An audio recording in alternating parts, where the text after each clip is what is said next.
Welcome to Ice Cream with Authors, the podcast that brings mini author visits straight to your home or car. I'm Becca Werwell, one of your hosts and award-winning author of the Road Trip Rescue series. And I'm Amanda Trumpauer, your other host. I write for Jesus lovers who dig dragons, detectives, and droids. Imagine sitting down with your favorite scoop of ice cream and chatting with the authors who write the stories you love. That's exactly what we do here. Whether you're a kid or a grown-up who loves faith-filled chapter books and middle-grade adventures, this is the place for you.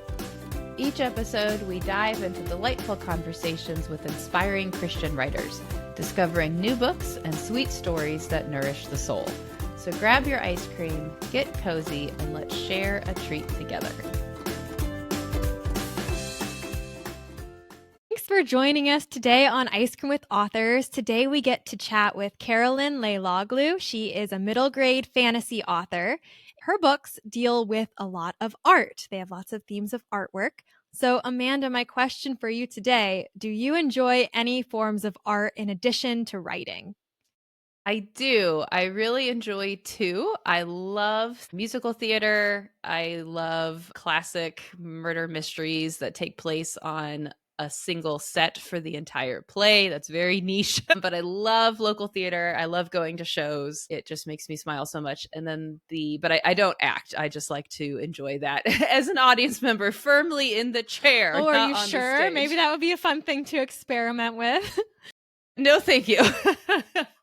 But the other one that I really like is I love to play the piano. I am terrible at playing the piano. In fact, what I do to a piano probably could not be called playing it, but I really enjoy it. So I try to do it when no one else is around. It's so fun to have something like that you can enjoy, and there's not the pressure of like having to do it perfectly. It's just something that you can do for fun.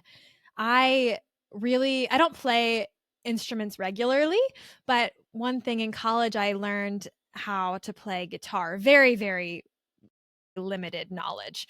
And I'm sure it's been so long I don't know that I could do it anymore, but I also have a ukulele, and that was really fun to be able to learn how to play. And again, I'd have to reteach myself at this point, I think, but because it's been a while, but it was fun to figure out how to do that. For listeners who don't know me very well, I was born missing half of my right arm. And so that creates a little bit of a challenge when playing an instrument. So what I would do with the ukulele is I would put duct tape over a sock, and then I would put the sock on my arm, and then I could use that to strum. And then my left hand I could use to like hold the strings. That is so clever. It was a unique way to problem solve. So I think there was just like a fun in like, look, I can do this. Like, this is a fun, and not that I was good at it or that I'd ever want anyone to listen, but it was a fun thing to experiment with. And then my other thing I wanted to mention, I used to really like embroidery. It's been a long time, but my grandma is a quilter, and she would often have scraps of fabric in her basement. So she'd let me pick out scraps of fabric, and I would like to sew them. And then also I would try to embroider. And I had a little sewing kit. I guess I still have it somewhere. And so that was a fun way to explore a different form of creativity.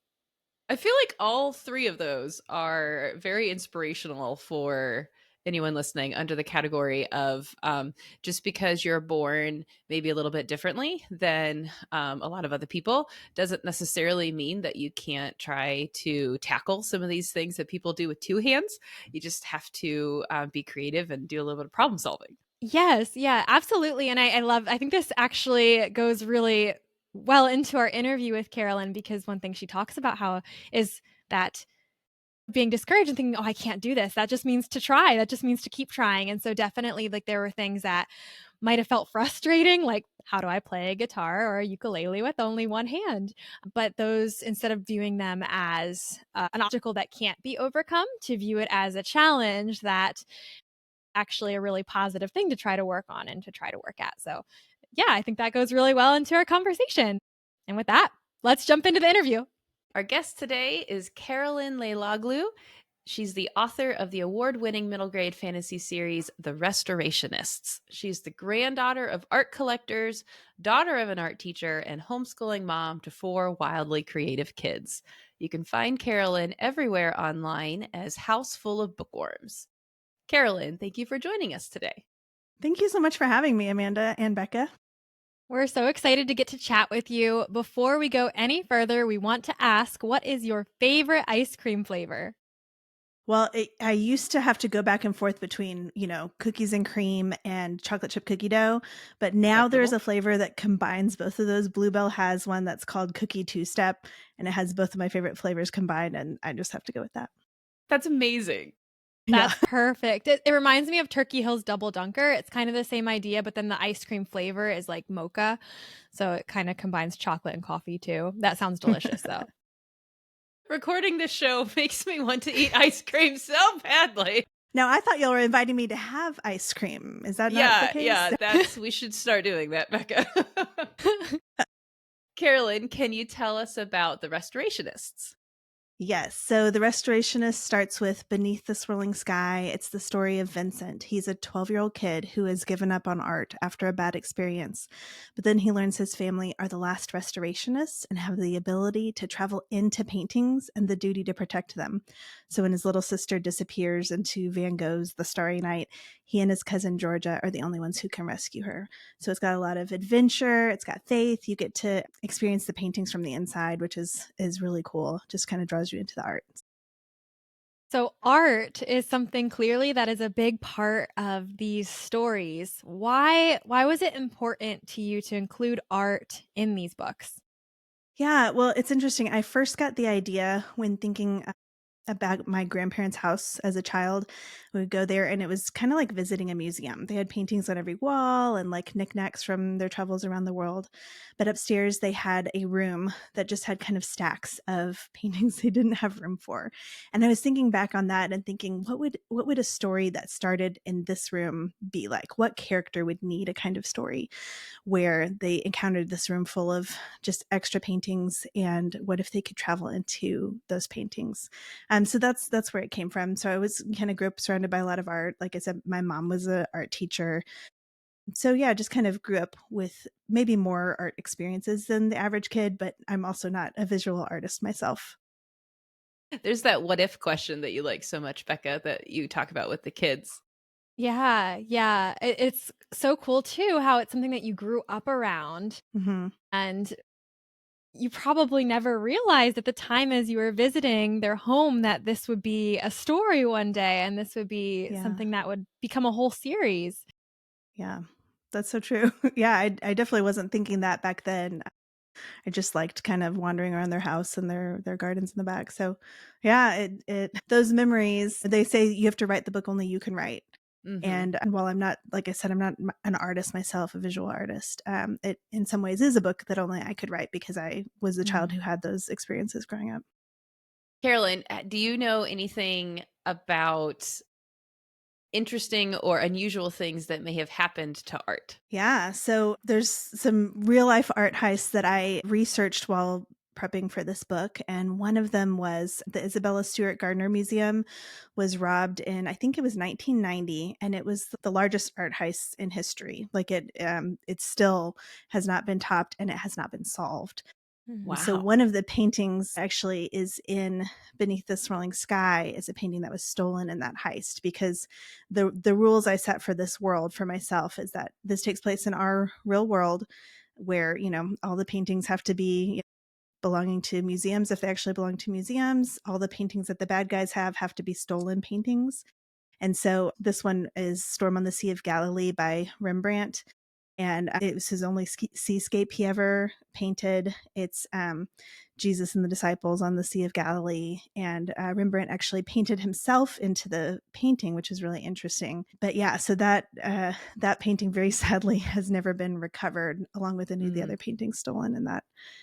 I love that you were able to include that painting in your story because that was definitely, I mean, I'm not gonna spoil anything, but the scene that has that painting was my favorite scene in Beneath the Swirling Sky, and I feel like it's a nice way to be able to honor a painting that has not been found.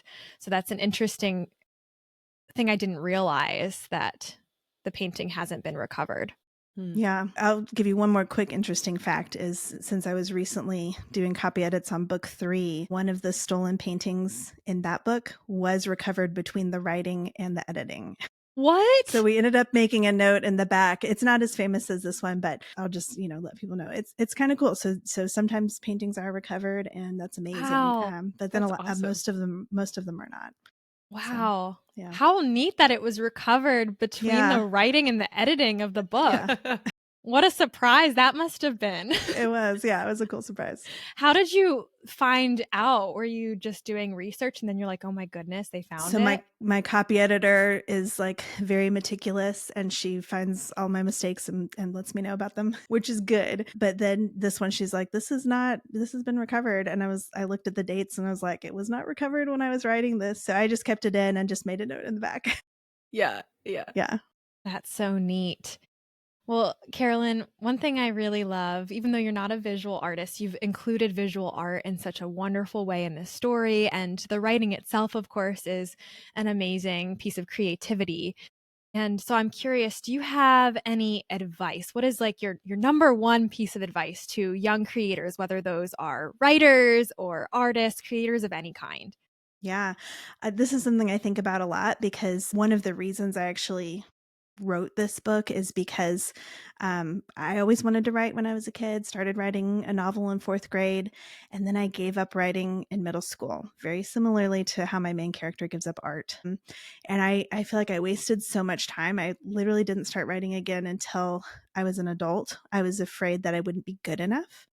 And the fact is, you get good by doing it, right? And anytime my kids tell me, "Oh, I can't do this, I can't play this song, I can't draw hands or whatever," I'm like, well, then you need to do more of it, right? Like, you got to do it more to get good at it. So I would just encourage young people, if you're wanting to create any kind of art, to just keep going, keep making art, even if you don't think it's that good yet, or even if someone says something discouraging. Keep going. I love that. That's great advice. Kind of piggybacking on that, when it comes to reading the book that you have written, there's all types of kids with different types of interests and different things that they personally like to get out of books. So if you were going to kind of paint a picture of the type of kid who would most enjoy your book, what type of interest would they have? What type of reader would they be? Yeah, I think definitely kids who are interested in creativity of all kinds are going to be interested in the book, especially if it's art. But I think anyone interested in any kind of creativity is going to kind of see themselves in Vincent's character. And then there's also a homeschool character. Georgia is the secondary character, and then in book 2 she becomes the main character of that book, and she's homeschooled. So there's not a whole lot of books out there with homeschooled primary characters or even secondary characters. So my kids are homeschooled, and they're certainly always very excited when they see a homeschool character. So yeah, I would say, yeah, kids who are into creativity and who are homeschooled also would love this series, I believe. And anyone who likes adventure, honestly. So with that, we are going to play an excerpt from chapter 2 of Beneath the Swirling Sky. And when the excerpt is over, we will come back to wrap up with Carolyn and say goodbye. Vincent woke to creaking floorboards. This dumb old house wasn't even going to let him sleep. Quiet footfalls passed his room. A doorknob rattled and hinges creaked. Probably one of the girls using the restroom. Vincent waited to hear footfalls returning to the girls' room a few minutes later, but no sounds came back down the hall. Was he imagining things? He'd never get back to sleep if he kept expecting another noise. He might as well check whether the hallway was empty. Vincent threw off his covers. He stepped into the dark hallway, cringing as the floor creaked. The bathroom door stood open, but strangely, so did the door that had been locked earlier. Vincent crept to the doorway and peeked in. The room was empty. Well, empty of people, anyway.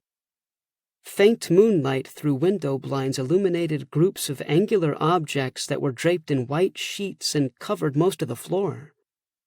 He peeked under the nearest sheet to find stacks of framed paintings and cases that most likely held more paintings leaning upright against the wall. Vincent assumed the rest of the sheets hid more of the same. Maybe this was where Uncle Leo stored the paintings that were couriered to him by museums. probably why he kept this room locked. But Vincent wasn't here to look at more art. Someone had walked past his door and into this room. The open door proved that. But where were they? He shivered, remembering George's comment about the boogeyman. That was nonsense. Maybe he had dreamed the noise. Or maybe he was just feeling out of sorts sleeping in this weird house. But then, who had unlocked the door? He fumbled for the light switch and flicked it on. Hello? After navigating around the covered paintings, he peeked inside the closet, but it held only another sheet with more paintings hidden underneath. Vincent turned to head back to bed, but suddenly noticed an uncovered painting sitting in an open velvet-lined case. It hadn't been visible from the doorway. Otherwise, he would have noticed it first thing. The Starry Night, by Vincent van Gogh, the artist he was named after. Could it be the real Starry Night? A poster version used to hang over his bed at home, though now it was somewhere in the back of his closet. It was one of the most famous paintings in the world. But that had to be in a museum somewhere, right? Vincent crouched to take a closer look at the familiar painting. A clump of trees dominated the foreground in the shape of dark flames. A village nestled in the valley below, and blue hills rose in the distance. Candlelit windows seemed to flicker in small homes surrounding a white church with a steeple pointed like a spear toward the sky. That sky called to Vincent. The yellow crescent moon shining like the sun. The stars, whose glow radiated outward like ripples in water. And the swirling clouds, which made the whole painting feel alive with movement. Vincent's skin tingled as the painting pulsed with energy. It tugged on him like a strong tide. He leaned in closer, and before he could realize what he was doing, he reached a trembling hand toward the painting and the whole room tipped. Vincent fell forward, spiraling, his body pulled and stretched. Then, slam! He collided with cool, damp earth. So, Carolyn, what do you hope kids take away from reading your book? I hope kids take away the fact that they were made to create, that what they do and their gifts are valuable, and that they keep using those gifts and are not discouraged. What a great message for kids today. Thank you for that. You've also offered to give away a signed copy of Beneath the Swirling Sky to a listener. So our giveaway is going to be US only shipping. And in order to enter, what we'll do is we'll have Carolyn give us a special code word, and you can email that code word to icecreamwithauthors@gmail.com within a week of the episode airing. And if you send us an email, you'll be entered, and then we'll let Carolyn know who the winner is. So Carolyn, what would be a good code word that listeners can send to us to enter this giveaway? Let's do paintbrush. Paintbrush. Okay, Perfect. So email paintbrush to icecreamwithauthors@gmail.com within a week of this episode, and we will get you entered to win a copy of Beneath the Swirling Sky. And then also, Carolyn, in addition to that, believe you have something for grown-ups on your website. Is that right? That's right. I've got some free resources at CarolynLeiloglou.com. It's actually not that hard to spell. It's like L-E-I, lei, like a Hawaiian flower lei, log, like a log from a tree, and Lou, like the name, so Leiloglou. And I have got a guide to visiting art museums with your kids, and then also a picture study guide, just kind of showing you an easy method to look at art with your kids. If adults and grown-ups want to connect with you, to learn more about you and potentially book you for an author visit to their classroom or their homeschool co-op, what's the best way for them to get in touch with you? Yeah, you can always reach out through my website. Again, CarolynLeiloglou.com. There's a contact form there. I'm also on Instagram as Houseful of Bookworms if you don't want to deal with the spelling, and you could always reach out to me through there. Sounds great. Thank you so much for being with us today, Carolyn, and sharing about your book. Yeah, thank you guys. I've loved doing this. Thanks, Carolyn. Thanks for joining us on Ice Cream with Authors. I hope you enjoyed our chat and found a new favorite book or author to love. Remember, the adventure doesn't end here. There are always more stories to discover. If you liked what you heard, be sure to subscribe, leave a review, and share this podcast with your friends. If you want to keep the conversation going, send an email to icecreamwithauthors@gmail.com with your comments or questions. We might respond in an episode to come. Until next time, keep reading and sharing the stories you love.